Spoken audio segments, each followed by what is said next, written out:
It's official, folks. The Last of Us Part 2 is the best game ever, as it cleared up in the Golden Joystick Awards last night. So much so that when they were thinking about giving the game Golden Joysticks, they said, no, no. And they took them away and they replaced them with Oscars because that game is so good. It's the best game ever.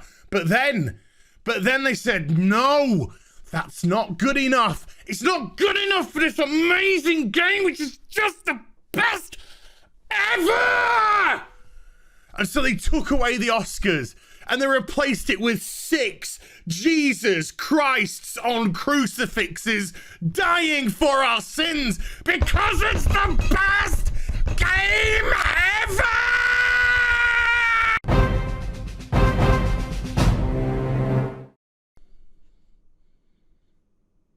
What? Why are you looking at me like that for? Weirdos. Hi everyone, it's Az here from HeelvsBabyface.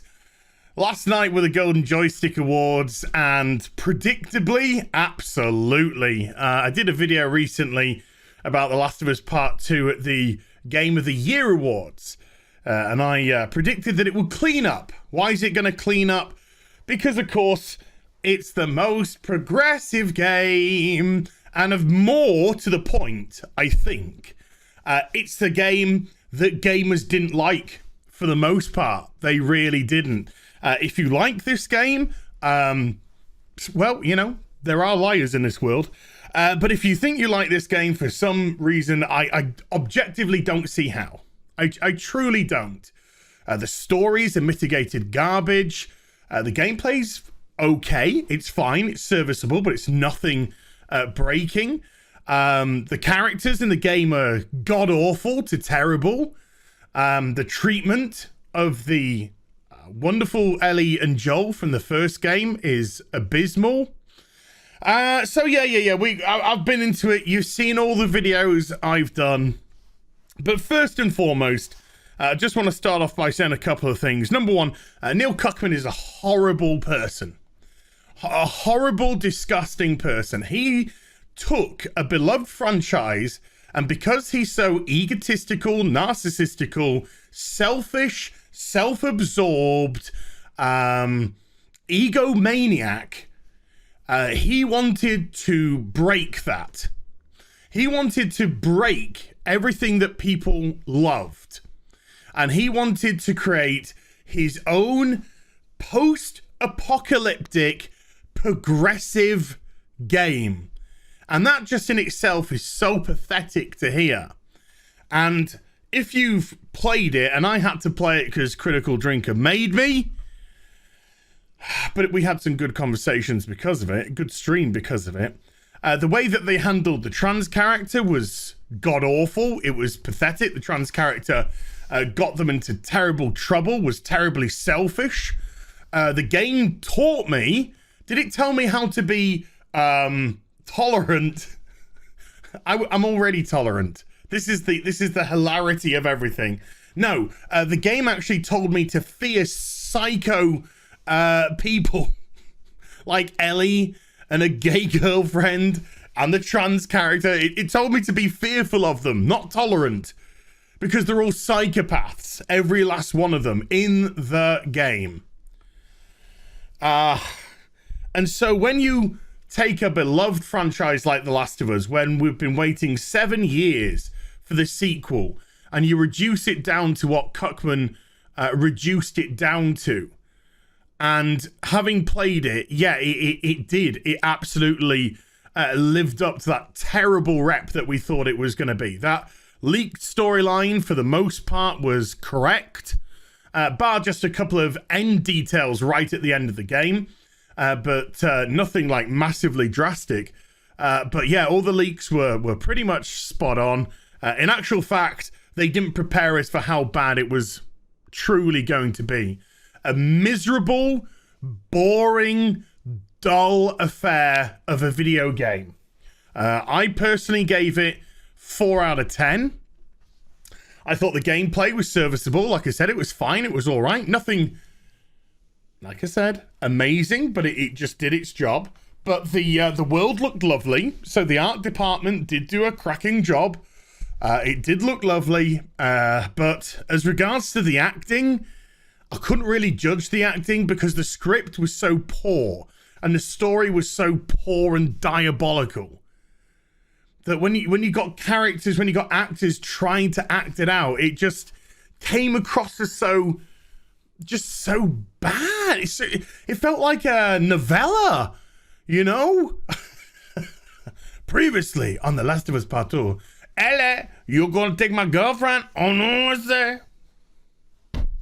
That's racist. No, it's not. It's not. It's an impression. So, even though that was the case, even though when the game came out, it got heavily downvoted in Metacritic and other places by the people that truly count, which is the gamer. Of course, the press ran interference. The press were heralding it as amazing, progressive, unbelievable. Oh my God, the rest. It was just pandering at its best and what game journalism has devolved into, which is anti-consumer, anti-gamer, which is, funny enough, exactly what Neil Cuckman is. It sold very well on release, which was predicted. Of course it was going to. We even said so, because it's a game that's 7 years in the waiting. So you would expect people to absolutely, the normies I'm talking about here, to absolutely go out and pick it up thinking they're going to get another experience like The Last of Us Part 1. What happened after literally about the first couple of weeks? The sales died. The game absolutely fell off the charts. Shops were refusing to take more copies, second-hand copies of The Last of Us Part 2 in because they had so many by then. Store shelves were full. And soon after it came out, Ghost of Tsushima came out. And that was the silent shock, because we didn't quite know what to expect. And what do we get? An incredible story with brilliantly fleshed out characters in a gorgeous land with amazing gameplay. And it just blew people away. And of course, gamers really loved it, and critics, for the most part, did, but some tried to downplay it, and it was hilarious because it was wonderful to see the shill media running to the defense of The Last of Us Part 2. Their progressive pansexual, whatever, panset. It was that tinny. So we get the Golden Joystick Awards. You can you can like email in your vote for who you want. But of course, these industry awards, they are predominantly voted for by the press. How much influence does your votes truly have? How many people even bother? How much botting is going out there? They're all a joke anyway. The awards are not anything to pay any attention to regardless.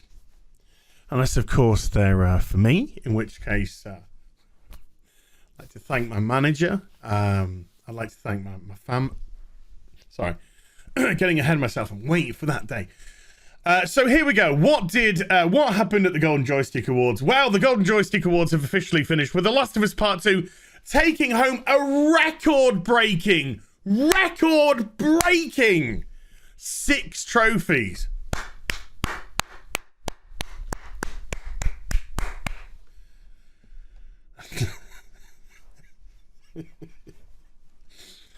I'm gonna say, I was gonna leave this bit to the end of the video, but I'm gonna say this right now. The media think that they can stick it to the gamers who spoke out about this game.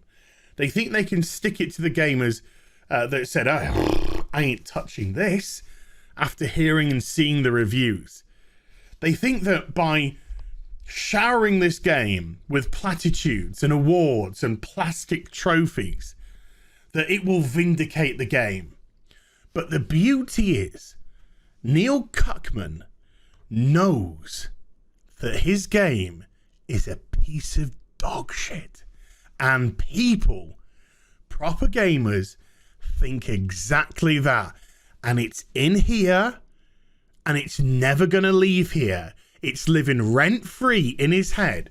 So no matter how many pieces of plastic people give him, he can look at them and he will always be thinking, this is the game everybody hated because of his selfishness.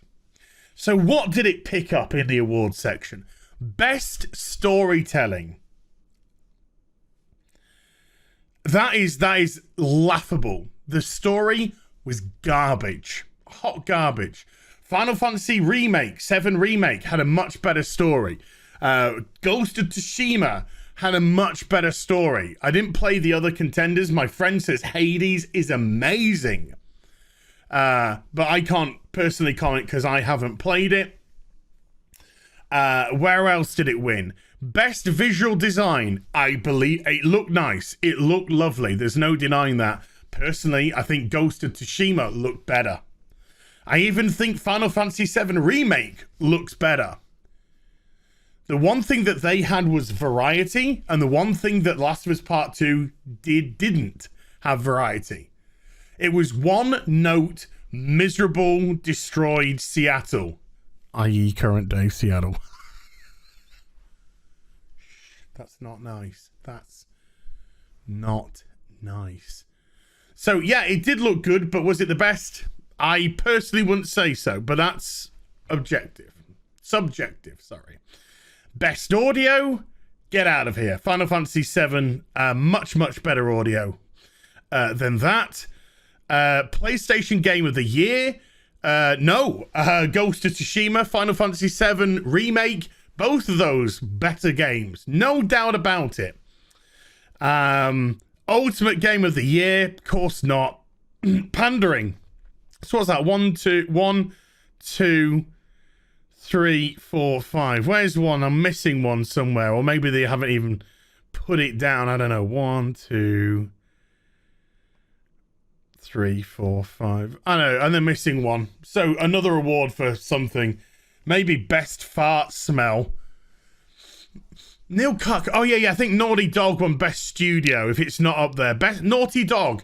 Naughty Dog, who put their staff through horrendous crunch, had staff members leak out information because of it, withheld bonuses, had people leave and leave and leave in droves because of the way that they were being driven, that had to get people who weren't qualified in game animation, more film animation, I believe, and cartoon animation, to step in and take the places because they couldn't find qualified personnel. One studio of the year. Fuck out of here. Cuckers, enjoy your plastic. Your game was garbage. We know it's garbage, but even better, so do you. Let that plastic, I'd say, rot on your shelf. But for all your virtue, Signakoff, that's one thing that'll never rot. Thousands of years later, long after we've all gone to the dirt, those remembrances of your terrible game will still be there. Maybe you can put them in your coffin. I hope you enjoyed the vid. If you did, do give it a thumbs up and also subscribe to the channel. Follow me on social media and YouTube for live streaming links. They're in the description box. That's what it's called, down below. I'll be back with some more stuff very soon. You take care. Bye for now.